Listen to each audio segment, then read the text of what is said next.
सतनाम श्री वाहिगुरू। एक ओंकार सतनाम करता पुरख निर्भव निर्वैर अकाल मूर्त अजूनी सैभं गुर प्रसाद जप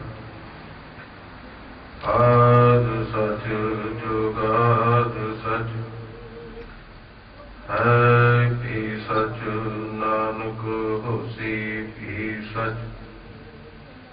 बाणी गुरु गुरु है बाणी विच बाणी अमृत सारे।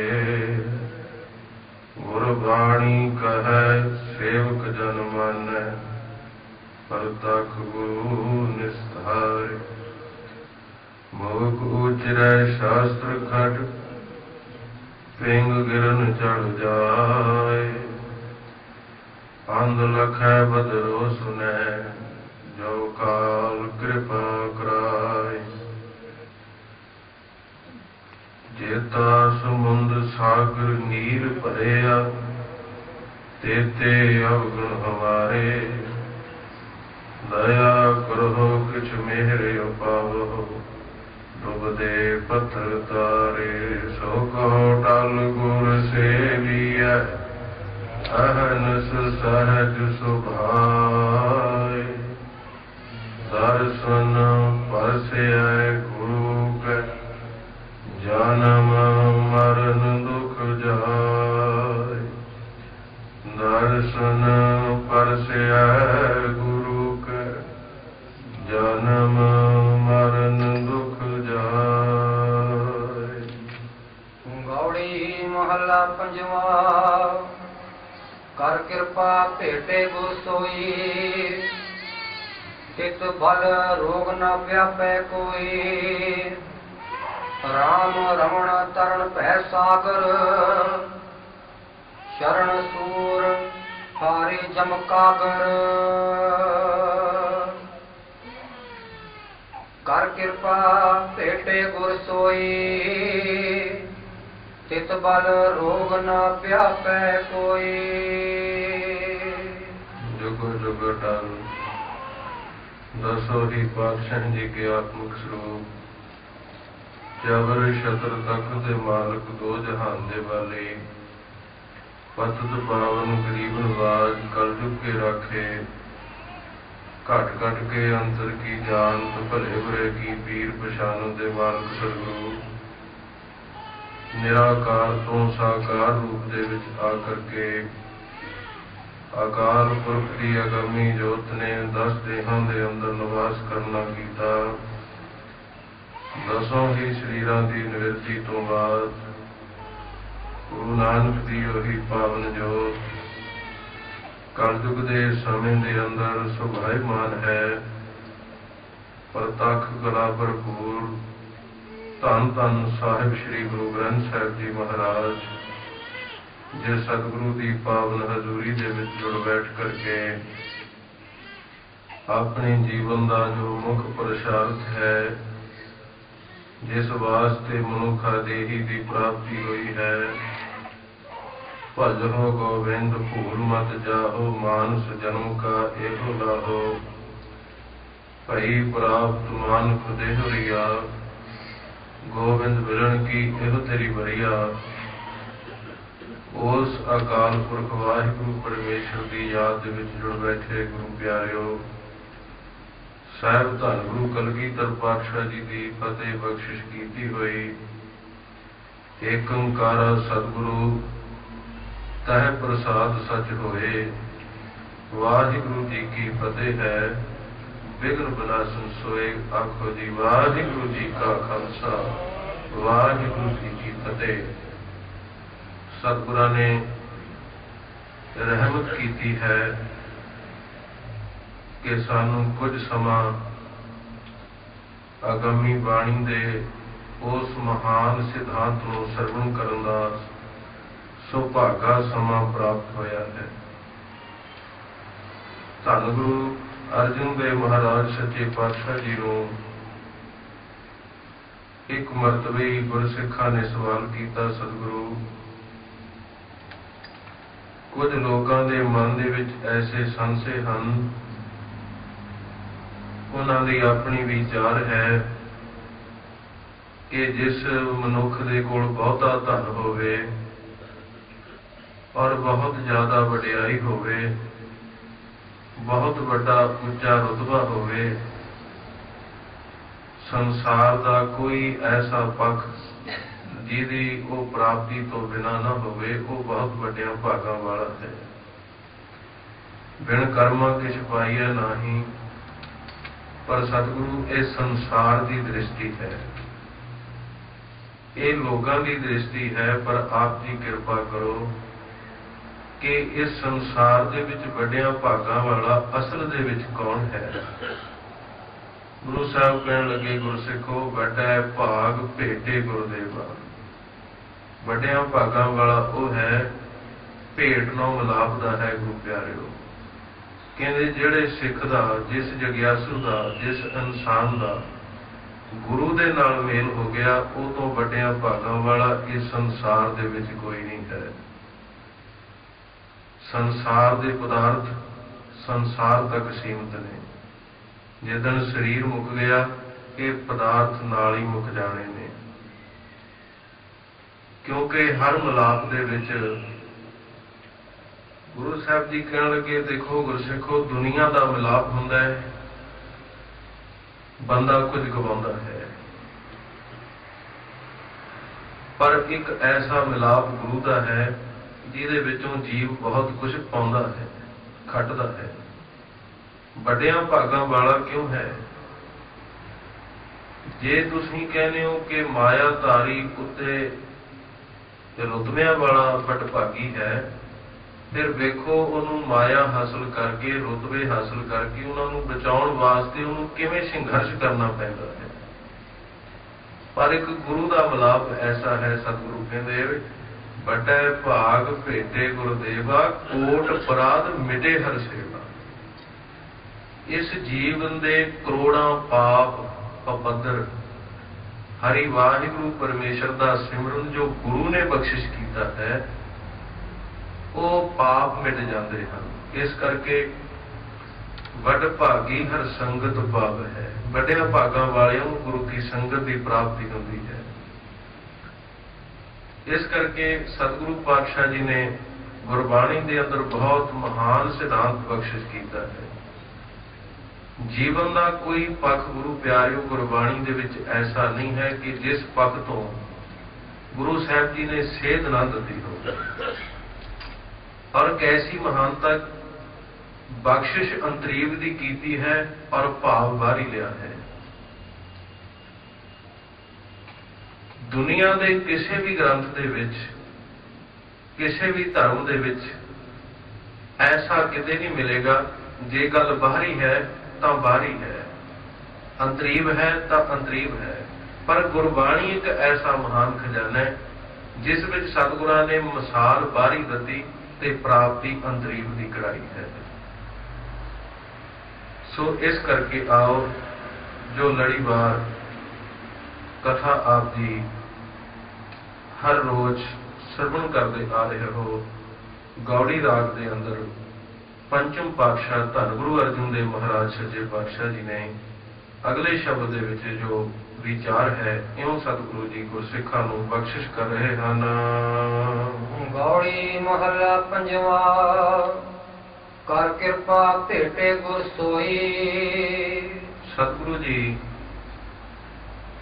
ਜਗਿਆਸੂ ਸਿੱਖ ਨੂੰ ਇੱਕ ਉਪਦੇਸ਼ ਬਖਸ਼ਿਸ਼ ਕਰ ਰਹੇ ਹਨ ਕਿ ਜਦੋਂ ਵੀ ਅਕਾਲ ਪੁਰਖ ਦੇ ਅੱਗੇ ਬੇਨਤੀ ਕਰਨੀ ਹੈ ਤੇ ਉਹ ਤੋਂ ਮੰਗਣਾ ਕੀ ਹੈ। ਸਾਨੂੰ ਮੰਗਣਾ ਨਹੀਂ ਆਉਂਦਾ। ਜਿੱਦਣ ਮੰਗਣਾ ਆ ਗਿਆ, ਜੀਵਨ ਦੀਆਂ ਝੋਲੀਆਂ ਤਾਂ ਉਸੇ ਦਿਨ ਭਰ ਜਾਣੀਆਂ। ਪਹਿਲੀ ਤੇ ਗੱਲ, ਸਾਡੀ ਮੰਗ ਸੰਸਾਰ ਪੱਧਰ ਦੀ ਹੈ। ਅਸੀਂ ਸੰਸਾਰੀ ਪਦਾਰਥਾਂ ਤੱਕ ਸੀਮਿਤ ਹਾਂ। ਜੇ ਵਾਹਿਗੁਰੂ ਦੀ ਕਿਰਪਾ ਨਾਲ ਇਸ ਤੋਂ ਉੱਪਰ ਉੱਠ ਖੜੇ ਤਾਂ ਫਿਰ ਮੰਗਣਾ ਨਹੀਂ ਆਉਂਦਾ। ਅਕਾਲ ਪੁਰਖ ਦੇ ਅੱਗੇ ਪਾਤਸ਼ਾਹ ਕਹਿੰਦੇ ਬੇਨਤੀ ਕਰ, कि हे मेरे वाहिगुरु कर कृपा मेरे ते ऐसी कृपा कर कि भेटे गुर सोई, मैनू पूरे गुरु का मिलाप हो जाए, मैनू ऐसा गुरु मिल जाए, ऐसी समर्था का मालक गुरु मिल जाए। अगली तुक विच सतगुरु जी ਉਹ वर्णन कर रहे हैं, तित बल रोग न व्यापै कोई। क्योंकि जदों मैनू वो सर्व शक्तिमान गुरु की प्राप्ति हो गई, फिर गुरु के बल द्वारा, गुरु की शक्ति द्वारा रोग ना व्यापै कोई। मैनू संसार के जिहड़े रोग ने वो व्यापणगे नहीं, भाव वो रोग लगणगे नहीं। ये अरदास करनी है। गुरबाणी दे विच सतगुरु जी ने 3 मिसालां लईआं ने कि उस वाहिगुरू तो जे मंगना है तो संसार के कुछ जीव ने उन्हां वल वेख, जे मंगण की जाच सिखनी है तो उन्हां तो सिख। मिसाल दी है मछली की। मछली ने कदे भी तला नहीं मंगया। मछली ने जे मंगया है तो केवल पानी मंगया है कि हे मेरे वाहिगुरू मेतों कदे भी पानी दूर ना होवे, क्योंकि जे मेतों पानी दूर हो गया मेते रह नहीं होगा। जो मछली बिन पानी है क्यों जीवन पावे। उस तो अगे अरदास करने का तरीका सतगुरु कहते जे सीखना है तो बवीहे दे जीवन तो सिख। बवीहा अरदास करता है अकाल पुरख दे अगे, हे वाहिगुरू मीह पा दे, मीह पा दे। किसी सियाणे ने उन्होंने आख्या, कहते धरती पानी नाल भरी पई है, बड़े बड़े समुंदर हैं, बड़े बड़े आकारां वाले, फिर इत्थे नदियां का कोई अंत नहीं, नालियां का कोई अंत नहीं, क्यों हर वक्त उपर नूं मूँह चक के पानी पानी करता रहना। पानी तो इस धरती दे विच मौजूद है। कहते बवीहे ने जवाब दिता, चातृक चितवत बरसत में ही, गुरु अर्जन साहब महाराज का वचन है। वो कहने लगा मैनू इस गल का ज्ञान है, बल्कि मैनू इत्थों तक ज्ञान है कि धरती जिहड़ी है ये थल्ले पानी है, पानी के उत्ते धरती खड़ी है, पर भावें इत्थे जिन्ना मर्जी पानी है मेरे ये कोई काम का नहीं। कहते ऐसा क्यों है, मेरा मतलब मीह तक है। कहते फिर मीह दे पानी और ये पानी दे विच तू कोई फर्क समझना। कहना फर्क भी कोई नहीं। फिर तू ऐसी मूर्खता वाली बात क्यों कर रहे हैं, जे मीह का पानी भी वही है, धरती वाला पानी भी वही है, फिर तू अपनी प्यास इहदे नाल बुझा। वो कहता ये पानी मेरी प्यास नहीं बुझा सकता। कहते ऐसा क्यों है।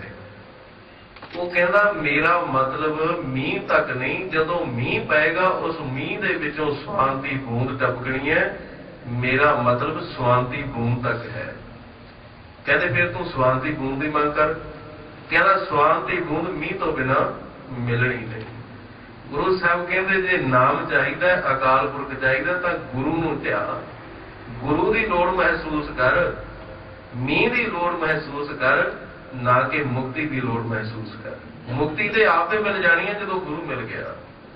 मंगना सीखना है तो सतगुरु कहते एक बवीहे दे जीवन तो सिख। एक मिसाल होर दी, चकवी ते चकवे, बड़ी कमाल की मिसाल है गुरबाणी। चकवी नैन नींद नह चाहे, बिन फिर नींद न आई, सूरज रह तो देखे नैनी निभ निभ लागे।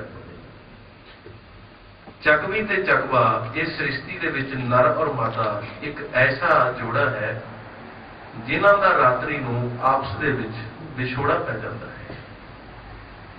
विद्वानां ने कुछ कल्पना भी की है इहदे बाबत कि जदों रावण सीता नूं चुक के लै गया, राम जी उस विजोग दे विच, उस विछोड़े दे विच जंगलां दे विच फिर रहे सन। एक दरखत दे थल्ले खड़े, ऊपर चकवी ने चकवे नूं पुछया ये रोण वाला कौन है। कहते जी ये त्रेते दा अवतार भगवान राम है। वो कहती फिर रोंदा क्यों है, अवतार रोंदे होंदे ने। राम जी अंतरजामता नाल ये जान लिया। कहन लगे, हे जीवो, जे मैं दुष्ट पुरुषां नूं दंड देना है, तुहानूं इस गल का ज्ञान नहीं कि जदों किसी नूं दुख पिया होवे, जे उहदा दुख नहीं मिटा सकते, कदे उहदे दुख विच वाधा नहीं करीदा। किसी दे दुख विच वाधा करना बहुत बड़ा अपराध है। तुसीं अपराध कीता है। लगता है कि तुहानूं विछोड़े का पता ही नहीं। मैनूं जिहड़ा दुख लग्या सी, लो अज तो बाद तुहाडा कदे रात्रि नूं मिलाप नहीं होएगा, विछोड़े विच रहो। परखां कर करके भी देख लईआं, एक पिंजरे दे विच भी बंद कर करके देख ले, सारी रात अलग अलग खूंजियां दे विच बैठे रहे। गुरु साहब कहते, पर चकवी की करती है सारी रात? अरदास करती है। अरदास की करती है कि हे सूरज तू अवाहन हो जा, सूरज तू जल्दी चढ़ जा। किसी ने पूछया चकवी नूं कि इन्ना सूरज का वजो क्यों करदी है? विछोड़ा तेरा पति नाल पिया होया है ते तू जपी सूरज नूं जानी है। जे तेनू पति चाहिदा है तो तू पति का आराधन कर। कहने लगे, नहीं, मैं तो सूरज का आराधन करांगी। क्यों? कहती, एक गल सुन, मेरे विछोड़े का कारण हनेरा है। जदों हनेरा दूर हो गया, पति तो अपने आप मिल जाना है। हनेरा सूरज तो बिना दूर नहीं होना। गुरु साहब कहते, जे मंगना सीखना है तो चकवी के जीवन तो मंगना सिख।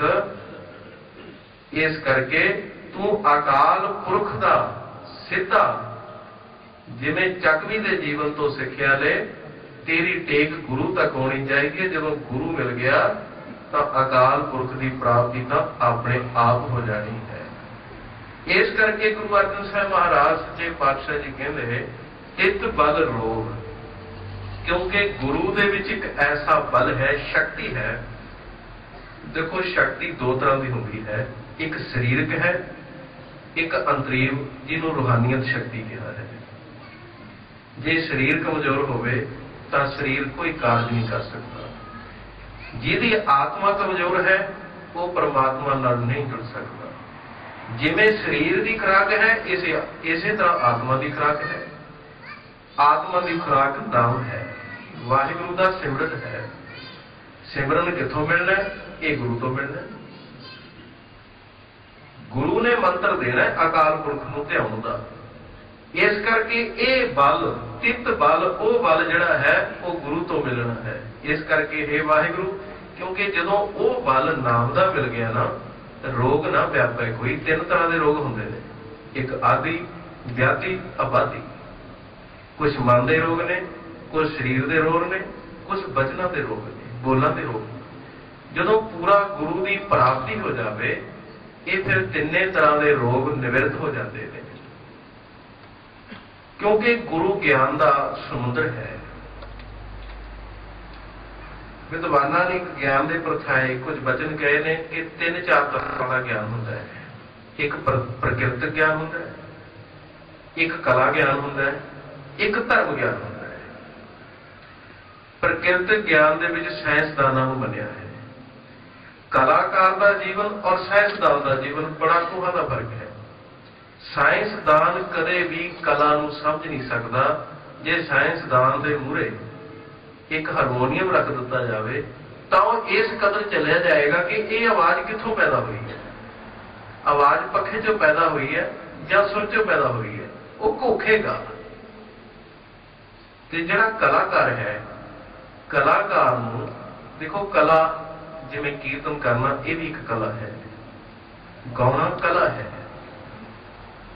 किसी नूं कवितावां फुरनियां, क्योंकि कला जिहड़ी है ये भावना का वेग है, किसी प्रकार की भी है।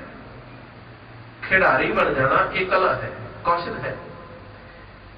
साइंसदान जिहड़ा विद्वान कहते वो तय तक जाता है कि ये पैदा कित्थों होती है। जिहड़ा जिन्हों कला प्राप्त होगी वो कला दे विच मस्त है। पर तीसरा ज्ञान है धर्म ज्ञान। जिन्हों धर्म ज्ञान प्राप्त हो जाए, भाव जिन्हों वाहिगुरु की प्राप्ति हो जाए, विद्वान कहते उन्होंने प्रकृति का ज्ञान भी हो जाता है ते उन्होंने कला ज्ञान भी हो जाता है। फिर देखो जिन्होंने ਵਾਹਿਗੁਰੂ ਪਰਮੇਸ਼ਰ ਨੂੰ ਪਾਇਆ ਤੇ ਉਹਨਾਂ ਨੇ ਜੇ ਉਹਦੇ ਪਰਮਾਤਮਾ ਦੇ ਰੰਗ ਦੇ ਵਿੱਚ ਆ ਕੇ ਕੁਝ ਉਸਤਤ ਕੀਤੀ ਤਾਂ ਗਾ ਕੇ ਕੀਤੀ ਹੈ। ਇਹ ਕਲਾ ਦਾ ਗਿਆਨ ਹੈ ਆਪਣੇ ਆਪ ਆ ਕੇ। ਫਿਰ ਦੇਖੋ ਪੁਰਾਣੇ ਮਹਾਂਪੁਰਖ ਭਗਤ ਜਨ ਕੁਝ ਐਸੇ ਬਚਨ ਕਰਕੇ ਜਿਨ੍ਹਾਂ ਨੂੰ ਅੱਜ ਸ੍ਰਿਸ਼ਟੀ ਅੱਜ ਦੁਨੀਆ ਮੰਨ ਰਹੀ ਹੈ ਪ੍ਰਕਿਰਤੀ ਦੇ ਬਾਰੇ। ਪੁਰਾਣੇ ਸਮਿਆਂ ਦੇ ਵਿੱਚ ਜਿਹੜੇ ਸਾਧੂ ਹੁੰਦੇ ਰਿਸ਼ੀ ਮੁਨੀ ਹੁੰਦੇ ਜੰਗਲਾਂ ਦੇ ਵਿੱਚੋਂ ਬੂਟੀਆਂ ਲੱਭ ਕੇ ਲਿਆਉਂਦੇ ਕਿ ਆਹ ਬੂਟੀ ਇਸ ਰੋਗ ਦਾ ਨਿਵਰਤ ਕਰ ਸਕਦੀ ਹੈ। ਉਹ ਪ੍ਰਕਿਰਤੀ ਦਾ ਗਿਆਨ ਉਹਨਾਂ ਨੂੰ ਕਿੱਥੋਂ ਹੋਇਆ? ਕਿਉਂਕਿ ਉਹਨਾਂ ਨੂੰ ਧਰਮ ਦਾ ਗਿਆਨ ਹੋ ਗਿਆ। ਇਸ ਕਰਕੇ ਸਤਿਗੁਰੂ ਪਾਤਸ਼ਾਹ ਕਹਿੰਦੇ ਨੇ ਕਿ ਐਸਾ ਗੁਰੂ ਅਕਾਲ ਪੁਰਖ ਵਾਹਿਗੁਰੂ ਮਿਲ ਜਾਵੇ ਜਿਹਦੇ ਬਲ ਦੇ ਨਾਲ ਜਦੋਂ ਧਰਮ ਦਾ ਗਿਆਨ ਹੋ ਗਿਆ ਤਾਂ ਪ੍ਰਕਿਰਤੀ ਦਾ ਗਿਆਨ ਔਰ ਕਲਾ ਦਾ ਗਿਆਨ ਇਹ ਸਾਰੇ ਗਿਆਨਾਂ ਦੀ ਵੀ ਨਾਲ ਬਖਸ਼ਿਸ਼ ਹੋ ਜਾਣੀ ਹੈ। ਗੁਰੂ ਦੀ ਐਸੀ ਸਮਰੱਥਾ ਹੈ। ਪਰ ਬਾਤ ਤਦ ਬਣੇਗੀ ਜਦੋਂ ਜਿੰਨੀ ਦੇਰ ਤੱਕ ਗੁਰੂ ਦੀ ਪ੍ਰਾਪਤੀ ਨਹੀਂ ਹੁੰਦੀ ਉਤਨੀ ਦੇਰ ਤੱਕ ਕੁਝ ਵੀ ਪ੍ਰਾਪਤ ਨਹੀਂ ਹੋਣਾ। ਜੀਵਨ ਅਧੂਰਾ ਹੈ। ਸਤਿਗੁਰੂ ਸੱਚੇ ਪਾਤਸ਼ਾਹ ਜੀ ਕਿਰਪਾ ਕਰਨ। ਵਿਦਵਾਨਾਂ ਨੇ ਇੱਕ ਬੜੀ ਸੋਹਣੀ ਗੱਲ ਕਹੀ ਹੈ। ਕਿਸੇ ਨੇ ਸਵਾਲ ਕੀਤਾ ਕਿ ਜੀਵਨ ਦੇ ਵਿੱਚ ਗੁਰੂ ਦੀ ਇਤਨੀ ਮਹਾਨ ਲੋੜ ਕਿਉਂ ਮਹਿਸੂਸ ਕੀਤੀ ਗਈ ਹੈ?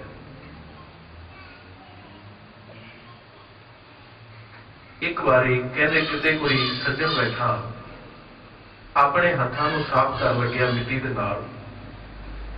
ਮਿੱਟੀ ਦੇ ਵਿੱਚੋਂ ਖੁਸ਼ਬੂ ਆਈ। ਮਿੱਟੀ ਦੀ ਖੁਸ਼ਬੂ ਨੂੰ ਵੇਖ ਕੇ ਉਹਨੂੰ ਸਵਾਲ ਕਰਦਾ ਹੈ, ਐ ਮਿੱਟੀਏ ਤੇਰੇ ਤੇ ਲੋਕ ਗੰਦਗੀ ਸਿੱਟਦੇ ਨੇ, ਤੈਨੂੰ ਇੰਨਾ ਕੁਛ ਤੂੰ ਸਾਰੇ ਸੰਸਾਰ ਦਾ ਭਾਰ ਚੱਕ ਰਹੀ ਹੈ, ਤੇਰੇ ਵਿੱਚੋਂ ਖੁਸ਼ਬੂ ਬੜੀ ਕਮਾਲ ਦੀ ਗੱਲ ਹੈ। ਇਹਦਾ ਕਾਰਨ ਕੀ ਹੈ ਜਰਾ ਦੱਸ। ਉਹ ਕਹਿਣ ਲੱਗੀ ਸੱਜਣਾ ਹੈ ਤਾਂ ਮੈਂ ਇੱਕ ਨਾ ਚੀਜ਼ ਮਿੱਟੀ, ਜੋ ਤੂੰ ਕਿਹਾ ਬਾਤ ਸਹੀ ਹੈ, ਪਰ ਖੁਸ਼ਬੂ ਦਾ ਕਾਰਨ ਇਹ ਹੈ ਕਿ ਮੈਨੂੰ ਬਹੁਤ ਲੰਬਾ ਸਮਾਂ ਕਮਲ ਦੇ ਕੋਲ ਰਹਿਣ ਦਾ ਮਿਲਿਆ ਹੈ। ਉਹ ਕਮਲ ਦੇ ਕੋਲ ਰਹਿਣ ਕਰਕੇ ਉਹ ਕਮਲ ਦੀ ਖੁਸ਼ਬੂ ਜਿਹੜੀ ਹੈ ਉਹ ਮੇਰੇ ਵਿੱਚ ਭਰ ਗਈ ਹੈ, ਅਜੇ ਤੱਕ ਗਈ ਨਹੀਂ, ਭਾਵੇਂ ਕਮਲ ਤੋਂ ਮੈਂ ਦੂਰ ਵੀ ਹੋ ਗਈ ਹਾਂ। ਪੂਰੇ ਗੁਰੂ ਨੇ ਜਿਹੜਾ ਸ਼ਬਦ ਦੇ ਦਿੱਤਾ, ਜਿਹੜਾ ਬਲ ਦੇ ਦਿੱਤਾ, ਰੂਹਾਨੀਅਤ ਤਾਕਤ ਦੇ ਦਿੱਤੀ, ਉਹ ਤਾਕਤ ਫਿਰ ਦੂਰ ਨਹੀਂ ਜਾਂਦੀ ਕਦੇ। ਉਹ ਰੰਗ ਚੜਿਆ ਰਹਿੰਦਾ ਹੈ। ਰੰਗ ਲਾਗਤ ਲਾਗਤ ਲਾਗਤ ਹੈ, ਪੈ ਭਾਗਤ ਭਾਗਤ ਭਾਗਤ ਹੈ। ਮਨ ਜਾਗੇ ਦੀ ਇਹ ਨਿਸ਼ਾਨੀ ਤੋ ਔਰ ਮਿੱਠੀ ਲਾਗੇ ਵਾਲੀ ਇਹ ਪ੍ਰਾਪਤੀ ਪੂਰੇ ਗੁਰੂ ਦੀ ਤਾਕਤ ਤੋਂ ਹੋਣੀ ਹੈ, ਕਿਉਂਕਿ ਗੁਰੂ ਕੋਲ ਸ਼ਕਤੀ ਹੈ। ਗੁਰ ਜੈਸਾ ਨਾਹੀਂ ਕੋ ਦੇ। ਸਤਿਗੁਰੂ ਸੱਚੇ ਪਾਤਸ਼ਾਹ ਕਿਰਪਾ ਕਰਨ। ਗੁਰਬਾਣੀ ਦੇ ਵਿੱਚ ਸਤਿਗੁਰੂ ਨੇ ਇਹ ਬਚਨ ਵੀ ਕੀਤਾ ਹੈ, ਰੇ ਮਨ ਭੂਲੇ ਬਾਬਰੇ ਗੁਰ ਕੀ ਚਰਨੀ ਨਾਲ। ਉਸ ਅਕਾਲ ਪੁਰਖ ਗੁਰੂ ਦੇ ਚਰਨਾਂ ਦੇ ਨਾਲ ਜੁੜ। ਸਤਿਗੁਰੂ ਸੱਚੇ ਪਾਤਸ਼ਾਹ ਜੀ ਨੇ ਗੁਰੂ ਦੀ ਸ਼ਕਤੀ ਦੀ ਬਾਬਤ ਸ੍ਰੀ ਗੁਰੂ ਨਾਨਕ ਦੇਵ ਮਹਾਰਾਜ ਪਾਤਸ਼ਾਹ ਜਦੋਂ ਪਹਿਲੀ ਉਦਾਸੀ ਲਈ ਚੱਲੇ ਨੇ, ਜਦੋਂ ਇਤਿਹਾਸ ਦੇ ਵਿੱਚ ਭਾਈ ਸੰਤੋਖ ਸਿੰਘ ਜੀ ਨੇ ਬੜਾ ਸੁੰਦਰ ਜ਼ਿਕਰ ਕੀਤਾ ਕਿ ਸਤਿਗੁਰੂ ਜੀ ਜਦੋਂ ਚੜ੍ਹਿਆ ਸੋਧਨ ਧਰਤ ਲੁਕਾਈ ਦਾ ਸਮਾਂ ਆਇਆ, ਗੁਰੂ ਸਾਹਿਬ ਮੋਦੀ ਦੀ ਜਿਹੜੀ ਕਾਰ ਸੀ ਉਹ ਕਾਰਜ ਨੂੰ ਛੱਡ ਕੇ ਤਲਵੰਡੀ ਆਏ। ਉੱਥੋਂ ਭਾਈ ਵਾਲਾ ਤੇ ਭਾਈ ਮਰਦਾਨਾ ਜੀ ਨੂੰ ਨਾਲ ਲੈ ਕੇ ਜਦੋਂ ਚੱਲੇ ਨੇ, ਆਪ ਜੀ ਨੇ ਬੜੀ ਮਰਤਬਾ ਉਹ ਸਾਖੀ ਸੁਣੀ ਹੋਏਗੀ ਕਿ ਜਦੋਂ 2 ਦਿਨ ਨਿਕਲ ਕੇ ਭਾਈ ਮਰਦਾਨੇ ਨੂੰ ਬਹੁਤ ਭੁੱਖ ਲੱਗੀ, ਬੇਨਤੀ ਕੀਤੀ ਸੱਚੇ ਪਾਤਸ਼ਾਹ ਮੇਰੇ ਤੋਂ ਹੁਣ ਭੁੱਖ ਜਿਹੜੀ ਹੈ ਉਹ ਸਹੀ ਨਹੀਂ ਜਾਂਦੀ। ਜਦੋਂ ਬਹੁਤਾ ਵਿਆਕੁਲ ਹੋਣ ਲੱਗਿਆ, ਸਤਿਗੁਰੂ ਨੇ ਕਿਹਾ ਮਰਦਾਨਿਆਂ ਅਕਾਲ ਪੁਰਖ ਦੀ ਰਜ਼ਾ ਵਿੱਚ ਰਹੀਦਾ ਹੈ। ਕਹਿੰਦੇ ਮਹਾਰਾਜ ਤੁਸੀਂ ਤੇ ਸਮਰੱਥ ਹੋ। ਸਤਿਗੁਰੂ ਕਹਿਣ ਲੱਗੇ ਚੰਗਾ ਇਉਂ ਕਰ, ਜਿਹੜੀਆਂ ਆ ਅੱਗ ਨੂੰ ਖਖੜੀਆਂ ਲੱਗੀਆਂ ਹੋਈਆਂ ਨਾ ਇਹ ਤੋੜ ਕੇ ਖਾ ਲਓ। ਇਤਿਹਾਸ ਵਿੱਚ ਐਸੇ ਹੀ ਬਚਨ ਹੈ, ਕਹਿੰਦੇ ਸਤਿਗੁਰੂ ਇੱਕ ਤਾਂ ਮੈਂ ਪਹਿਲਾਂ ਭੁੱਖਾ, ਉਤੋਂ ਤੁਸੀਂ ਮੇਰੇ ਨਾਲ ਮਜ਼ਾਕ ਕਰਦੇ ਹੋ। ਇਹ ਜ਼ਹਿਰ ਵਰਗੀਆਂ ਕੌੜੀਆਂ, ਇਹ ਤਾਂ ਜ਼ਹਿਰ ਹੈ। ਕਹਿੰਦੇ ਮਰਦਾਨਿਆਂ ਬਚਨ ਮੰਨ। ਫਿਰ ਵੀ ਗੁਰੂ ਦੀ ਬਖਸ਼ਿਸ਼ ਸੀ, ਸੋਚਿਆ ਮਨਾ ਇਸ ਬਾਬੇ ਦੇ ਮੁਖ ਤੋਂ ਨਿਕਲਿਆ ਹੋਇਆ ਬਚਨ ਕਦੇ ਅਜਾਈ ਨਹੀਂ ਜਾਂਦਾ, ਤੋੜ ਲਈਆਂ। ਪਰ ਸਤਿਗੁਰੂ ਕਹਿੰਦੇ ਮਰਦਾਨਿਆਂ ਇੱਕ ਖਿਆਲ ਰੱਖੀ, ਜਿੰਨੀ ਭੁੱਖ ਲੱਗੀ ਹੈ ਇੱਥੇ ਸ਼ਕਲ ਆ, ਕਿਤੇ ਗਲਤੀ ਨਾਲ ਲਿਜਾਣ ਦੀ ਨਾ ਕਰਨੀ। ਕਹਿੰਦੇ ਸਤ ਬਚਨ ਮਾਰਦੇ ਜਦੋਂ ਉਹ ਖਖੜੀ ਮੂੰਹ ਦੇ ਵਿੱਚ ਪਾਈ, ਜਿਹੜੀ ਜ਼ਹਿਰ ਵਰਗੀ ਕੌੜੀ ਸੀ ਗੁਰੂ ਪਿਆਰੇ, ਉਹਦੇ ਵਿੱਚੋਂ ਅੰਮ੍ਰਿਤ ਵਰਗਾ ਰਸ ਆਇਆ। ਸਤਿਗੁਰੂ ਕਹਿੰਦੇ ਕਿਵੇਂ ਵਰਦਾਨਿਆ? ਕਹਿੰਦਾ ਮਹਾਰਾਜ 36 ਪ੍ਰਕਾਰ ਦੇ ਭੋਜਨਾਂ ਦਾ ਰਸ ਇਸ ਜ਼ਹਿਰ ਦੇ ਵਿੱਚ ਤੁਸੀਂ ਭਰ ਦਿੱਤਾ। ਉਸ ਤੋਂ ਬਾਅਦ ਜਦੋਂ ਸਤਿਗੁਰੂ ਤੁਰਨ ਲੱਗੇ, ਕਹਿੰਦੇ ਮਰਦਾਨੇ ਨੇ ਸੋਚਿਆ ਕਿ ਹੁਣ ਪਤਾ ਨਹੀਂ 2 ਦਿਨ ਬਾਅਦ ਭੋਜਨ ਮਿਲਿਆ ਕਿ ਬਾਬੇ ਨੇ ਜਾ ਕੇ ਕਿੱਥੇ ਰੁਕਣਾ, ਤੇ ਥੋੜੀਆਂ ਜਿਹੀਆਂ ਕਹਿੰਦੇ ਖੀਸੇ ਦੇ ਵਿੱਚ ਪਾ ਲਈਆਂ। ਅੰਤਰਜਾਮੀ ਸਭ ਕੁਝ ਜਾਣਿਆ, ਸਤਿਗੁਰੂ ਜਾਣੀ ਜਾਣ ਨੇ ਵੀ ਜਾਣ ਲਿਆ। ਜਦੋਂ ਕਾਫੀ ਦੂਰ ਚਲੇ ਗਏ, ਦੂਸਰੇ ਦਿਨ ਭੁੱਖ ਲੱਗੀ, ਮਰਦਾਨੇ ਨੇ ਕਹਿੰਦੇ ਉਹ ਖਖੜੀਆਂ ਜਦੋਂ ਖਾਧੀਆਂ, ਖਾ ਤਾਂ ਲਈਆਂ, ਪਰ ਪੇਟ ਦੇ ਵਿੱਚ ਜਾ ਕੇ ਉਹਨਾਂ ਨੇ ਆਪਣਾ ਉਹੀ ਜ਼ਹਿਰ ਦਾ ਰੂਪ ਧਾਰਨ ਕਰ ਲਿਆ। ਪੇਟ ਦੇ ਵਿੱਚ ਸੂਲ ਉੱਠ ਖੜੀ, ਬਹੁਤ ਭਿਆਨਕ ਦਰਦ ਉੱਠ ਖੜਿਆ, ਕਰਲਾ ਰਿਹਾ ਦਰਦ ਦੇ ਵਿੱਚ। ਭਾਈ ਵਾਲੇ ਨੇ ਸਤਿਗੁਰਾਂ ਨੂੰ ਬੇਨਤੀ ਕੀਤੀ, ਸੱਚੇ ਪਾਤਸ਼ਾਹ ਭਾਈ ਮਰਦਾਨੇ ਦਾ ਹਾਲ ਬਹੁਤ ਬੁਰਾ ਹੈ। ਸਤਿਗੁਰੂ ਕੋਲ ਆਏ, ਮਰਦਾਨਿਆਂ ਕੀ ਹੋਇਆ? ਕਹਿਣ ਲੱਗੇ ਪਾਤਸ਼ਾਹ ਪੇਟ ਦੇ ਵਿੱਚ ਬਹੁਤ ਭਿਆਨਕ ਦਰਦ ਸ਼ੁਰੂ ਹੋ ਗਿਆ। ਭਾਈ ਵਾਲਾ ਕਹਿਣ ਲੱਗੇ ਸਤਿਗੁਰੂ ਕਿਰਪਾ ਕਰੋ, ਦਰਦ ਹਟਾਓ। ਭਾਈ ਮਰਦਾਨੇ ਦਾ ਹਾਲ ਵੇਖਿਆ ਨਹੀਂ ਜਾਂਦਾ। ਸਤਿਗੁਰੂ ਕਹਿਣ ਲੱਗੇ ਬਾਲਿਆ ਦਰਦ ਹਟਾ ਦਾਂਗੇ, ਪਹਿਲਾਂ ਇਹਨੂੰ ਪੁੱਛ ਕਿ ਦਰਦ ਦਾ ਕਾਰਨ ਕੀ ਹੈ। ਪਹਿਲਾਂ ਸੰਗਦਾ ਰਿਹਾ, ਸ਼ਰਮ ਦੇ ਵਿੱਚ ਆ ਕੇ ਫਿਰ ਕਹਿਣ ਲੱਗਾ ਸਤਿਗੁਰੂ ਬਸ ਮੈਂ ਤੋਂ ਜਿਹੜਾ ਤੁਹਾਡਾ ਬਚਨ ਨਹੀਂ ਕਮਾਇਆ ਗਿਆ, ਮੈਂ ਤੁਹਾਡੇ ਬਚਨ ਨੂੰ ਅਣਗੌਲਿਆਂ ਕਰਕੇ ਉਹ ਖਖੜੀਆਂ ਖਾ ਲਈਆਂ ਤੇ ਉਹ ਜ਼ਹਿਰ ਦਾ ਰੂਪ ਧਾਰਨ ਕਰ ਗਈਆਂ। ਇਤਿਹਾਸ ਕਹਿੰਦਾ ਸਤਿਗੁਰੂ ਨੇ ਮਰਦਾਨੇ ਦੇ ਪੇਟ ਤੇ ਹੱਥ ਰੱਖਿਆ ਤੇ ਉਸੇ ਵਕਤ ਦਰਦ ਹਟ ਗਿਆ। ਭਾਈ ਮਰਦਾਨਾ ਹੱਥ ਜੋੜ ਕੇ ਕਹਿਣ ਲੱਗਾ ਸਤਿਗੁਰੂ ਮੈਨੂੰ ਇਹ ਸਮਝ ਨਹੀਂ ਆਈ, ਖਖੜੀਆਂ ਉਹੀ ਨੇ, ਉੱਥੇ ਅੰਮ੍ਰਿਤ ਵਰਗੀਆਂ ਮਿੱਠੀਆਂ ਨੇ ਤੇ ਇੱਥੇ ਜ਼ਹਿਰ ਵਰਗੀਆਂ ਕੌੜੀਆਂ ਹੋ ਗਈਆਂ। ਠੀਕ ਹੈ, ਜਿਹੜਾ ਮੈਂ ਬਚਨ ਨਹੀਂ ਮੰਨਿਆ ਉਹ ਇੱਕ ਬਾਤ ਵੱਖਰੀ ਹੈ, ਪਰ ਇਹਦਾ ਕਾਰਨ ਕੀ ਹੈ ਕਿ ਉਹੀ ਚੀਜ਼ 2 ਦਿਨ ਪਹਿਲਾਂ ਅੰਮ੍ਰਿਤ ਹੈ ਤੇ 2 ਦਿਨ ਪਹਿਲਾਂ 2 ਦਿਨ ਬਾਅਦ ਜ਼ਹਿਰ ਬਣ ਗਈ। ਸਤਿਗੁਰੂ ਕਹਿੰਦੇ ਮਰਦਾਨਿਆਂ 2 ਦਿਨ ਪਹਿਲਾਂ ਗੁਰੂ ਦਾ ਹੁਕਮ ਸੀ ਤੈਨੂੰ ਖਾਣ ਲਈ, 2 ਦਿਨ ਬਾਅਦ ਤੈਨੂੰ ਗੁਰੂ ਦਾ ਹੁਕਮ ਸੀ ਨਾ ਖਾਣ ਦਾ। ਜਦੋਂ ਗੁਰੂ ਦਾ ਹੁਕਮ ਤੈਨੂੰ ਖਾਣ ਦਾ ਸੀ ਉਦੋਂ ਇਹ ਅੰਮ੍ਰਿਤ ਦਾ ਰੂਪ ਸਨ, ਤੇ ਜਦੋਂ ਗੁਰੂ ਨੇ ਤੈਨੂੰ ਵਿਵਰਜਿਤ ਕੀਤਾ ਇਹ ਜ਼ਹਿਰ ਦਾ ਰੂਪ ਧਾਰਨ ਕਰ ਗਈਆਂ। ਜਿਹੜਾ ਗੱਲ ਗੁਰ ਕਹਿਆ ਸਾਕਾਰ ਕਮਾਵੋ, ਗੁਰੂ ਦੀ ਕਹੀ ਹੋਈ ਗੱਲ ਨੂੰ ਅਸੀਂ ਕਮਾਵਾਂਗੇ ਗੁਰੂ ਪਿਆਰਿਓ, ਉਹ ਜੀਵਨ ਅੰਮ੍ਰਿਤ ਵਰਗਾ ਹੈ। ਗੁਰ ਕੀ ਕਰਨੀ ਕਾਹਿ ਧਾਵੋ, ਜਿਹੜਾ ਗੁਰੂ ਦੇ ਵਚਨ ਤੋਂ ਤਿੜਕਾਂਗੇ ਦੂਰ ਜਾਵਾਂਗੇ, ਉਹ ਜੀਵਨ ਦੇ ਵਿੱਚ ਫਿਰ ਜ਼ਹਿਰ ਹੀ ਜ਼ਹਿਰ ਹੈ। ਗੁਰੂ ਦਾ ਇਹ ਬਲ ਹੈ। ਇਸ ਕਰਕੇ ਇਹ ਅਕਾਲ ਪੁਰਖ ਵਾਹਿਗੁਰੂ ਮੇਰੇ ਤੇ ਕਿਰਪਾ ਕਰ, ਤਿਤ ਬਲ ਰੋਗ ਨਾ ਵਿਆਪੈ ਕੋਈ। ਉਸ ਗੁਰੂ ਪੂਰੇ ਦੇ ਬਲ ਦੇ ਨਾਲ ਮੈਨੂੰ ਸੰਸਾਰ ਵਿੱਚ ਕੋਈ ਬਲ, ਕਿਸੇ ਕਾਮ ਕ੍ਰੋਧ ਲੋਭ ਮੋਹ ਹੰਕਾਰ ਦਾ ਜਿਹੜਾ ਬਲ ਹੈ ਉਹ ਮੇਰੇ ਤੇ ਚੱਲਣਾ ਨਹੀਂ, ਮੈਂ ਉਹਨਾਂ ਤੋਂ ਬਚ ਜਾਵਾਂਗਾ। ਰਾਮ ਰਮਣ ਤਰਨ ਭੈ ਸਾਗਰ, ਰਾਮ ਉਹ ਰਮਿਆ ਹੋਇਆ ਪਰਮੇਸ਼ਰ ਜਿਹੜਾ ਜਰੇ ਜਰੇ ਦੇ ਵਿੱਚ ਵਿਆਪਕ ਹੈ। ਰਮਣ, ਰਮਣ ਦਾ ਅਰਥ ਹੁੰਦਾ ਜਪਣਾ। ਉਹ ਰਮੇ ਹੋਏ ਰਾਮ ਦੇ ਨਾਮ ਨੂੰ ਜਪਣ ਦੇ ਨਾਲ ਤਰਨ ਭੈ ਸਾਗਰ, ਸਾਗਰ ਸਮੁੰਦਰ ਨੂੰ ਕਿਹਾ ਜਾਂਦਾ ਹੈ। ਗੁਰਬਾਣੀ ਦੇ ਵਿੱਚ ਇਹ ਸੰਸਾਰ ਨੂੰ ਸਮੁੰਦਰ ਦੀ ਵਿਆਖਿਆ ਕੀਤੀ ਗਈ ਹੈ, ਡੈਫੀਨੇਸ਼ਨ ਦਿੱਤੀ ਗਈ ਹੈ। ਇਹ ਜਿਹੜਾ ਸੰਸਾਰ ਰੂਪੀ ਭੈ ਦਾ ਇੱਕ ਸਮੁੰਦਰ ਹੈ, ਇਹ ਤੋਂ ਤਰਨ ਦਾ ਅਰਥ ਜਹਾਜ਼ ਹੁੰਦਾ ਹੈ। ਜਿਹੜਾ ਰਮੇ ਹੋਏ ਰਾਮ ਵਾਹਿਗੁਰੂ ਪਰਮੇਸ਼ਰ ਦਾ ਨਾਮ ਹੈ, ਜਿਹੜਾ ਪੂਰੇ ਗੁਰੂ ਨੇ ਬਲ ਦੇ ਸਹਿਤ ਤਾਕਤ ਦੇ ਸਹਿਤ ਬਖਸ਼ਿਸ਼ ਕਰ ਦਿੱਤਾ, ਉਹ ਭੈਦਾਇਕ ਸੰਸਾਰ ਸਮੁੰਦਰ ਤੋਂ ਤਰਨ ਕੀ ਇਹ ਜਹਾਜ਼ ਹੈ। ਵਾਹਿਗੁਰੂ ਨਾਮ ਜਹਾਜ਼ ਹੈ, ਚੜੇ ਸੋਤਰੇ ਪਾਰ।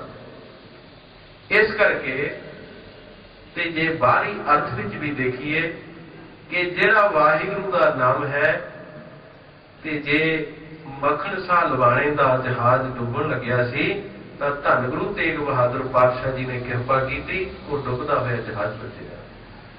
ਗੁਰੂ ਨਾਨਕ ਸਾਹਿਬ ਮਹਾਰਾਜ ਦੇ ਜੀਵਨ ਕਾਲ ਦੀ ਸਾਖੀ। ਇਸ ਕਰਕੇ ਉਹ ਵਾਹਿਗੁਰੂ ਪਰਮੇਸ਼ਰ ਦਾ ਜਿਹੜਾ ਰਾਮ ਦਾ ਨਾਮ ਹੈ, ਰਮਣ ਦੇ ਨਾਲ, ਜਪਣ ਦੇ ਨਾਲ, ਧਿਆਉਣ ਦੇ ਨਾਲ, ਇਹ ਤਰਨ ਭੈ ਸਾਗਰ, ਇਹ ਸੰਸਾਰ ਰੂਪੀ ਸਾਗਰ ਦੇ ਤਰਨ ਵਾਸਤੇ ਜਹਾਜ਼ ਹੈ। ਦੇਖੋ ਸਮੁੰਦਰ ਨੂੰ कोई जहाज तो बिना पार करने का तरीका ही नहीं है। कोई तैर के या किसी होर ढंग दे नाल तैरन का भाव जे कोई कहे कि मैं अपनियां जुक्तियां दे नाल अपने ज्ञान दे नाल संसार रूपी समुद्र तो तर जाऊंगा, ये भी नहीं होएगा। जे किश्तियां दी न्याई ਜਿਹੜੇ ਕੱਚੀਆਂ अवस्था वाले लोग ने उन्हां दा सहारा लएगा तो समुद्र तो किश्ती नाल भी पार नहीं लग्या जाना। समुद्र नूं सर करना है, पार करना है, तां केवल जहाज करेगा, क्योंकि उस समुद्र दे विच तूफान भी उठने ने। उस समुद्र दे विच एक बड़वा अग्नि वर्गियां भयानक अग भी है। ये विषय और विकारां दे तूफान भी हैं और तृष्णा रूपी अग्नि भी है इस संसार रूपी समुद्र विच। इस करके इनू तरन वास्ते वाहिगुरु का नाम जिहड़ा है वो जहाज का रूप है। शरण सूर पारे जमकागर। शरण सूर, सूर का अर्थ होता है सूरवीर, सूरमा। सतगुरु सूर में बाह्या बाण जो एक सूर तो भाव गुरु साहब लिया है, क्योंकि जिहड़ा वो गुरु है वो इतनी ताकत वाला है, इतनी समर्था वाला है, जिहदी शरण दे विच जाके जदों असीं अज्ञानी जीव उस अकाल वाहिगुरु की ध्यान वास्ते गुरु की शरण विच चले गए। हारे जम कागर, कागर का अर्थ होंदा कागज। गुरु की ऐसी कृपा हुई कि साडा जिहड़ा लेखे का कागज सी उही पढ़ दिता। अनाथ कवि जी होए ने बड़े विद्वान, वो एक गल कहते हैं, कहते हे अकाल पुरख कागज लेखा जो करो कहाँ पजावो नाथ। जे मेरे कागजां का लेखा हो गया ना, जे किते तुसीं ये गिनती कर लई कि इस जीव ने किन्ने क पाप करे ने, किन्ने क पुण्य करे ने, तां पुन्नां दा पासा तां बड़ा हल्का है, पापां दा बड़ा भारी है। अमृत वेले सतगुरु ने भी यही बख्शिश की, हमारी गणत न गणियां खाई। इस करके हे अकाल पुरख साडे लेखा दा कागजां दा लेखा न करी, बस साडे तां हुण इह कागज पाड़ दे। साडा छुटकारा कागज दे पाड़न दे नाल ही हो सकता है। जे कागज रह गया साडा लेखा हो गया, असीं छुट नहीं सकते। साडे तां पाप इतने हन खिन खिन भूलनहार। एक एक कदम दे उत्ते, एक एक पैर दे उत्ते असीं भुलनहार जीव हां। रहाओ अस्थाई दे के सतगुरु जी उच्चारण कर रहे हैं। सतगुर मंत्र दियो हर नाम। सतगुरु मंत्र दियो, सतगुर, सतगुर शब्द के जिहड़े अर्थ ने, सत का अर्थ है जिहड़ा नास तो रहत। गुर शब्द के जो अर्थ करते हैं, गो नौ अंधकार का है अते रू नौ प्रकाश का है। जिहड़ी अज्ञान रूपी अंधकार नूं कट के ज्ञान रूप प्रकाश करने वाली शक्ति वो सत है। इस करके ये शब्द अर्थ हैं सतगुरु पाते। सत नास तो रहत गुरचेतन स्वरूप जो गुरु साहब गुरु नानक देव महाराज सच्चे पातशाह मंत्र दियो, जिहड़ा उस गुरु ने उस वाहिगुरु परमेश्वर दे सिमरन दा वाहिगुरु रूप मंत्र देना कीता है, हरि दा नाम। जां दूसरा अर्थ है जिहड़ा वो वाहिगुरु परमेश्वर दा वाहिगुरु रूप मंत्र है, वो नाम जिहड़ा है हर की है, वो जिहड़े साडे जीवन दे पाप हन, जिन्हां दे डर करके अकाल पुरख नूं बेनती करदे आ, गुरु नूं बेनती करदे आ कि साडे कागजां दे लेखे ना करियो, वो हर की नाश कर दिता। वो पापां नूं नाश करने वाला। हर शब्द दे विद्वानां ने बहुत अर्थ कीते ने। अर्थ पहला है वाहिगुरु परमेश्वर। एक हर का अर्थ है हरन वाला, नाश करने वाला। वाहिगुरु साडे पापां नूं नाश करने वाला है, पापी पुरुषां नूं नाश करने वाला है। ते तीसरा अर्थ है हर का हरिया भरिया करने वाला। हरियावल ते सोके दे विच बड़ा फर्क है। जदों तपश बहुती पैंदी है तां प्रकृति दे विच सोका आ जाता है। जदों साडे अंदर तृष्णा दी अग्नि प्रबल हुंदी है, काम क्रोध लोभ अहंकार प्रबल हुंदे ने, तां इस हिरदे विच ये सोका पै जाता है। उस सोके नूं कट के सतगुरु पातशाह जी जदों किरपा करदे ने तां शुभ गुणा रूपी हरियावल इस हिरदे दे विच पैदा हो जाती है। ते इस करके सर्व मनन निध्यासन खट संति मोह इच्छा आदि जिहड़े ये गुण हैं, ये शुभ गुण जिहड़े हैं, ये हिरदे दे विच गुरु साहब का मंत्र जो परमेश्वर का नाम है वो पैदा कर दिंदा है। यह आसर पूर्ण भय काम। इस आसरे, आसर का अर्थ है आसरा, जो नाम का आसरा है, जो नाम की टेक है, ਇਹਦੇ ਨਾਲ पूर्ण भए काम। ਜਿਹੜੇ ਸਾਡੇ ਜੀਵਨ ਦੇ ਸਭ ਤੋਂ ਵੱਡਾ ਇਹੀ ਕੰਮ ਸੀਗਾ ਕਿ ਜੰਮਣ ਔਰ ਮਰਨ ਤੋਂ ਰਹਿਤ ਹੋ ਜਾਈਏ। ਇਹ ਜਿਹੜਾ ਸਾਡਾ ਕਾਰਜ ਸੀ ਇਹ ਸਫਲਾ ਹੋ ਗਿਆ। ਸਫਲ ਭਈ ਯਾਤਰਾ, ਇਹ ਜਿਹੜੀ ਸੰਸਾਰ ਦੀ ਯਾਤਰਾ ਸੀ ਉਹ ਸਫਲ ਹੋ ਗਈ, ਕਿਉਂਕਿ ਜੰਮਣ ਔਰ ਮਰਨ ਤੋਂ ਰਹਿਤ ਹੋ ਗਏ। ਹੋਏ ਕਿਵੇਂ? ਜਦੋਂ ਅਕਾਲ ਪੁਰਖ ਵਾਹਿਗੁਰੂ ਨੇ ਕਿਰਪਾ ਕਰ ਦਿੱਤੀ। ਗੁਰ ਕਿਰਪਾ ਜਹ ਨਰਕੋ ਕੀਨੀ ਤੇ ਇਹ ਜੁਗਤ ਪਛਾਣੀ। ਨਾਲ ਗੁਰੂ ਸਾਹਿਬ ਜੀ ਨੇ ਇਹ ਵੀ ਵਚਨ ਕੀਤਾ ਹੈ। ਇਸ ਕਰਕੇ ਸਤਿਗੁਰੂ ਜੀ ਉਹ ਫਰਮਾਨ ਕਰ ਰਹੇ ਹਨ, ਜਪ ਤਪ ਸੰਜਮ ਪੂਰੀ ਵਡਿਆਈ। ਜਿਹੜੀ ਇਹ ਵਡਿਆਈ ਹੈ, ਜਪ ਕਰਨਾ, ਤਪ ਕਰਨਾ।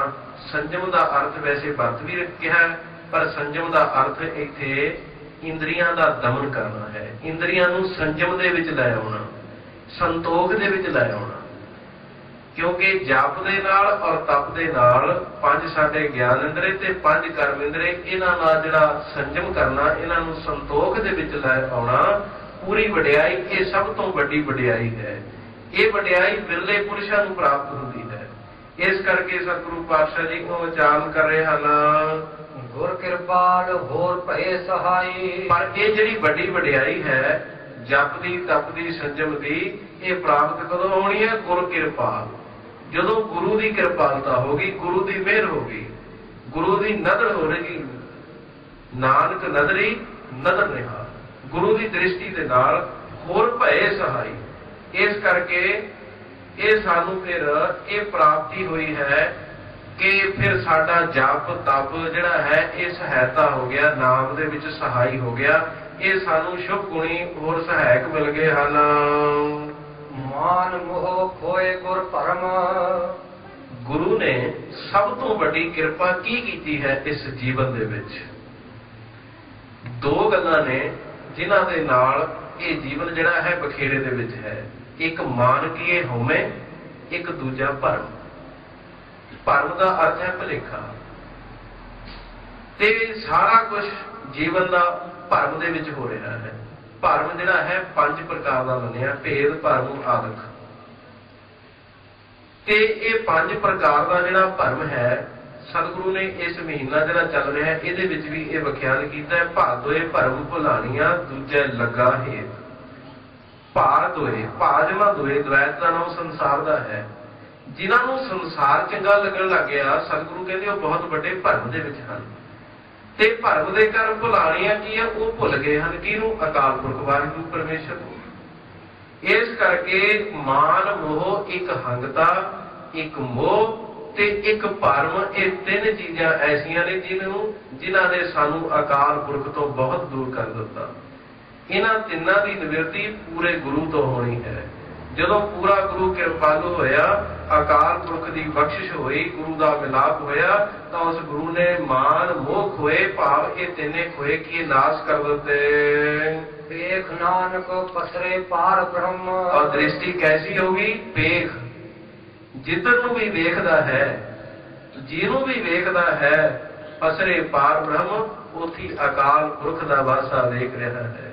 ਨਾ ਕੋ ਵੈਰੀ ਨਾ ਹੈ ਬੇਗਾਨਾ, ਸਗਲ ਸੰਗ ਹਮਕੋ ਬਨੇ ਆਈ। ਇਸ ਕਰਕੇ ਇਹ ਅਵਸਥਾ ਪ੍ਰਾਪਤ ਹੋ ਜਾਂਦੀ ਹੈ ਪੂਰੇ ਗੁਰੂ ਦੀ ਪ੍ਰਾਪਤੀ ਤੋਂ ਬਾਅਦ। ਗੁਰ ਪੂਰਾ ਭੇਟਿਓ ਵੱਡ ਭਾਗੀ, ਮਨ ਹੈ ਭਇਆ ਪਰਗਾਸਾ। ਇਹ ਪੂਰੇ ਗੁਰੂ ਦੇ ਮਿਲਾਪ ਦਾ ਵਡਿਆਈ ਹੈ, ਪੂਰੇ ਗੁਰੂ ਦੀ ਮਹਾਨਤਾ ਹੈ। ਇਸ ਕਰਕੇ ਗੁਰ ਪੂਰਾ ਜਿਨ ਸਿਮਰਿਆ ਸਹੀ ਭਏ ਨਿਹਾਲ। ਉਹਨਾਂ ਦਾ ਜੀਵਨ ਨਿਹਾਲਤਾਈ ਵਿੱਚ ਆ ਗਿਆ, ਉਹਨਾਂ ਦਾ ਜੀਵਨ ਸਫਲਾ ਹੋ ਗਿਆ। ਆਇਆ ਸਫਲ ਤਾਹੂ ਕੋ ਗਣੀਐ, ਜਾਸ ਰਸਨ ਹਰ ਹਰ ਜਸ ਬਣੀਐ। ਇੱਥੇ ਸ਼ਬਦ ਦੀ ਸਮਾਪਤੀ ਹੈ।